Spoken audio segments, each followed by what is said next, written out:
আমার নবী যা আদেশ করেছে মেনে নাও, আমার নবী যা নিষেধ করেছে ছেড়ে দাও, আমার নবী যা দিচ্ছে নিয়ে নাও, নবী যা ছাড়তে বলেছে ছেড়ে দাও, তবেই তোমরা কামিয়াবি হয়ে যাবে। কারণ নবী পাক কোন শরীয়তের মূল, আমার নবী যা করেছে ওটাই ইসলাম, নবী যা ছাড়তে বলেছে ওটাই ইসলাম। এ যুবকেরা, তাই নবী পাক সাল্লাল্লাহু আলাইহি ওয়াসাল্লাম ওই ছেলেটা বলতে লাগলো, ইয়া রাসূলুল্লাহ, হাবিবাল্লাহ, আমি আমার হৃদয়ে আমার কলবে সব থেকে বেশি আপনাকে রাসূলকে ভালোবাসি।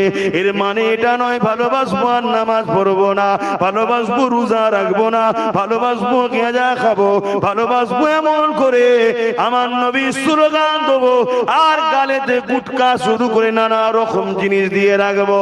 এটা মুহাব্বতের নামে ভণ্ডামি করা হবে। মুহাব্বত কাকে বলে? মুহাব্বত সাহাবা হুজুর থেকে শিক্ষা নেন। এক সাহাবী আমার নবী পাকের দরবারে আসলে, ইয়া রাসূলুল্লাহ, হাবিবাল্লাহ, আমি আপনার কাছে বায়াত হতে চাই, তবে আমি 5 ওয়াক্ত নামাজ পড়বো না, 3 ওয়াক্ত পড়বো। ক ওয়াক্ত? কিন্তু আল্লাহ নামাজ ফরজ করেছে ক ওয়াক্ত? নবী পাক বললেন, ঠিক আছে 3 ওয়াক্তই পড়বি, আয়। ফতোয়া দেবেন নাকি? নবীর শরীয়তের মূল, নবীর ক্ষমতা আছে 5 ওয়াক্তকে 3 ওয়াক্ত করে দিবার। কথা বোঝা আসছে না? নাই, ওটা তোমার আমার নাই। ভাবে কোরআনে ঘোষণা আছে, হ্যাঁ কোরআনে আছে, আমিও জানি কোরআনে আছে, আমি জানি কোরআনের আয়াতকে নাসিখ মনসুখ আল্লাহ করেছে না করেনি? তো হুজুরের জন্য আল্লাহ সব করবেন, জোরে বলুন সুবহানাল্লাহ। তাহলে আমার নবী বললেন, ঠিক আছে 3 ওয়াক্তই পড়বে, আসো বায়াত তো হও, ঢোকো তো। যুবকেরা, তরুণেরা, মুহাব্বত কাকে বলে শোনেন। ওই সাহাবীটা নবী পাকের হাতে হাত দিয়ে বায়াত হয়ে গেলেন।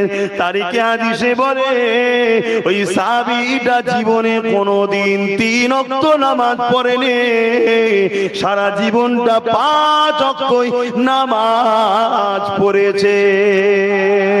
সাহাবীকে জিজ্ঞাসা করা হলো, আপনি তো বায়াত নিলেন 3 ওয়াক্ত নামাজ পড়বেন বলে, 5 ওয়াক্ত কেন পড়তেছেন আপনি? সাহাবী বলে, কি করে আমি 2 ওয়াক্ত না পড়ে থাকি? আমার মাহবুব, আমার ভালোবাসা নূর নবী 5 ওয়াক্ত পড়ছে, আর আমি প্রেমের নামে 3 ওয়াক্ত পড়ব। এটা কেমন প্রেম?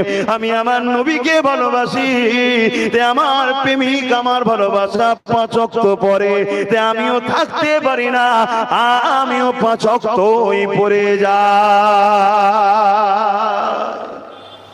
প্রেম কাকে? আল্লাহ আল্লাহ। প্রেম কাকে বলে? নিজেকে তার মতো করে সাজিয়ে তোলা। নবীকে প্রেম করলে নবীর মুখে দাঁড়িয়ে ছিল, আমাদেরও রাখতে হবে অরিজিনাল প্রেম। নবী টুপি পরতেন, পাগড়ি পরতেন, আমাদেরকেও নবীর সুন্নাত টুপি পরতে হবে, জুব্বা পরতে হবে। গৌসুল আজম পীরানে পীর দস্তগীর বড় পীর আব্দুল কাদের জিলানী আল বাগদাদি রাহমাহুল্লাহ, জোরে বলুন সুবহানাল্লাহ। যখন হুজুর কথা ঘোষণা দিচ্ছে, সুলতান হিন্দ গরিবে নওয়াজ খাজা মুঈনুদ্দিন আজমিরি সঞ্জালি রহমাতুল্লাহ আলাইহি তখন বলছেন, ওই পাহাড় থেকে মাথাকে নত করে দিয়ে বলছে, হুজুর আমার কাঁধ হাজির, আপনার কদম আমার কাঁধে, জোরে বলুন সুবহানাল্লাহ। আজ তো সব যুবক ছেলেরা ওলি আল্লাহদের দরবারে যায় না, বায়াতই হয়নি, বায়াতই হয়নি। মনে রাখবেন, আমার নবী বায়াত করেছে, সাহাবা হুজুররা বায়াত হয়েছে, সেই সিলসিলা চলে আসছে। বায়াত হন কিসের উদ্দেশ্য? আল্লাহ ও রাসূলকে পাওয়ার জন্য, এটা মাকসাদ। মুহাব্বত কাকে বলে? আল্লাহ নবীকে যখন ওই ছেলেটা বলল, ইয়া রাসূলুল্লাহ, হাবিবাল্লাহ, আমি আপনাকে আল্লাহকে মুহাব্বত করি।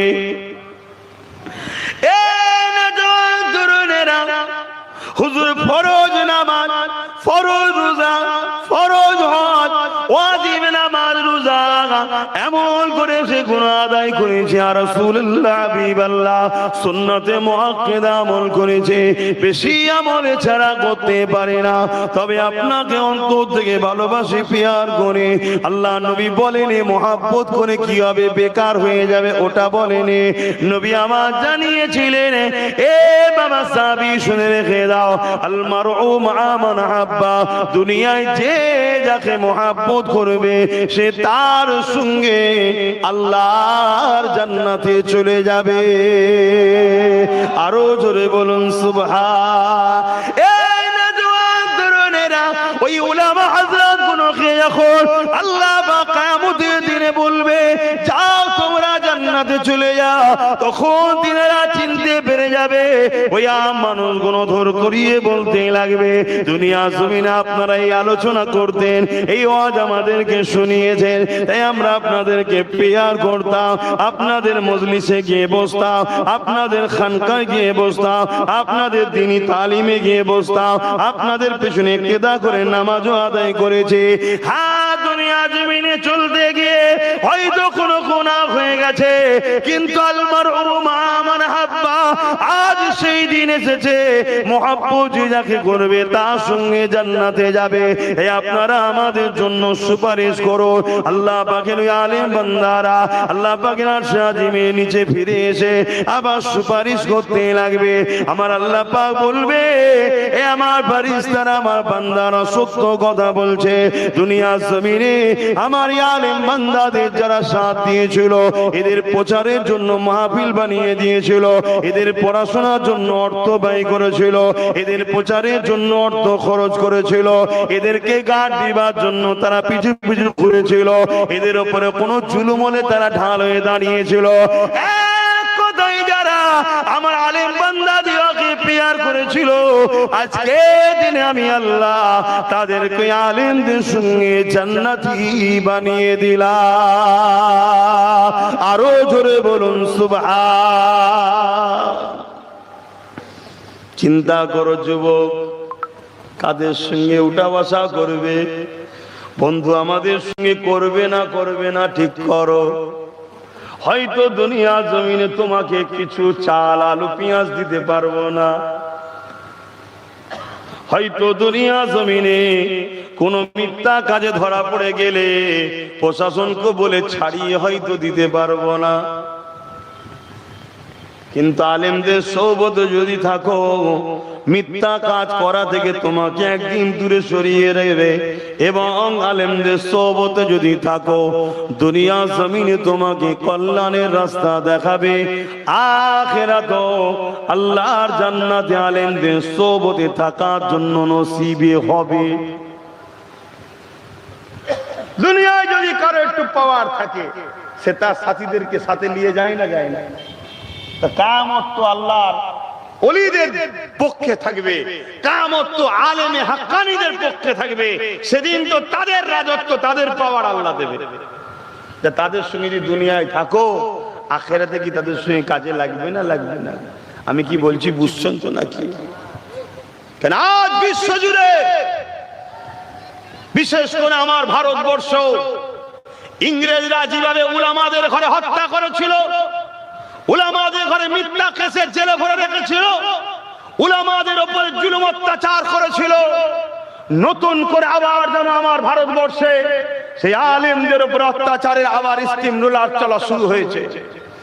যারাই হক কথা বলে, কোন রকম গণতন্ত্র বিরোধী কথা নয়, সমাজ বিরোধী কথা নয়, ইনসাফ ইনসানিয়ত বিরোধী কথা নয়, তারপরও তাদেরকে মিথ্যা ভাবে জেলে ভরে রাখা হচ্ছে, ষড়যন্ত্র শুরু হয়েছে। হে উম্মতে মুহাম্মাদি, তোমরা কি নবীর ওয়ারিসের সাথ দেবে না? আজকে তোমাদের ঘরে সামান্য কিছু ভিক্ষা দিয়ে দুনিয়াদার মানুষরা তোমাদের ঘরে ভুলিয়ে রেখেছে, ভুলিয়ে রেখেছে।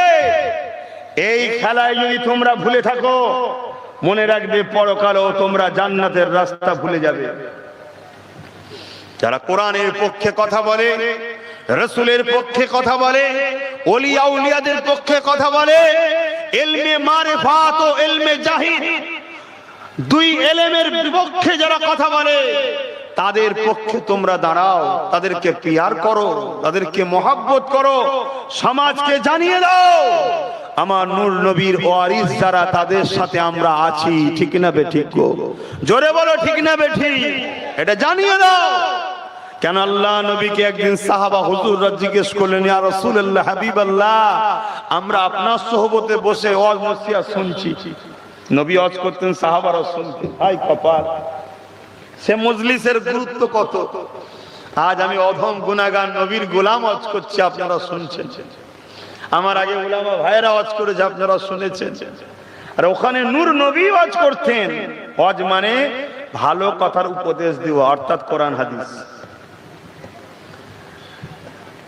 বক্তা আলাদা জিনিস, ওয়াইজির আলাদা জিনিস। আমরা ওয়াইজিন, আমরা বক্তা নয়। কথা মাথায় ঢুকছে? আল্লাহ নবী ওয়াজ করছেন, সাহাবারা সব বসে শুনছেন। একজন সাহাবী হুজুর দাঁড়িয়ে গিয়ে বলি, ইয়া রাসূলুল্লাহ, হাবিবাল্লাহ, আপনার মজলিসে আমরা বসে আছি, আপনি ওয়াজ করছেন, আমরা শুনছি। কত সৌভাগ্য! এই যে কত সুন্দর একটা মজলিস। হুজুর, আপনি দুনিয়া থেকে পর্দা নিবার পর, কি গো, আমার নবী দুনিয়াতে পর্দা নিয়েছে, তাই তো নাকি? ইন্তেকাল করেছে, হ্যাঁ, দুনিয়া থেকে চলে গেছে। কিন্তু নবী কি মরে গেছে নাকি? আজ একদল আলেমরা নবীকে মরা বলে না, বলে না? কথা বলবেন না? এটা হলো ইহুদিদের পক্ষে আলেম। এটা কাদের পক্ষের আলেম? একটু কথা সবাই বলুন, হক কথা বলুন, কাদের পক্ষে? মনে রাখবেন, কেন আমার নবী হলেন হায়াতুন নবী। জোরে বলুন সুবহানাল্লাহ। আমার নবীকে হায়াতুন নবী অস্বীকার যারা করবে, তারা কোরআন ও হাদিসকে অস্বীকারকারী কাফের হবে। আমার নবীর স্ত্রীদের বিবাহ করা হালাল না হারাম? কেন হারাম? আপনি বেঁচে থাকা অবস্থায় আপনার স্ত্রীকে কেউ বিয়ে করতে পারে? কেন করতে পারে না? কেন আপনি তো বেঁচে আছেন, নেকা তো কাটেনি। কথা বুঝে আসছে?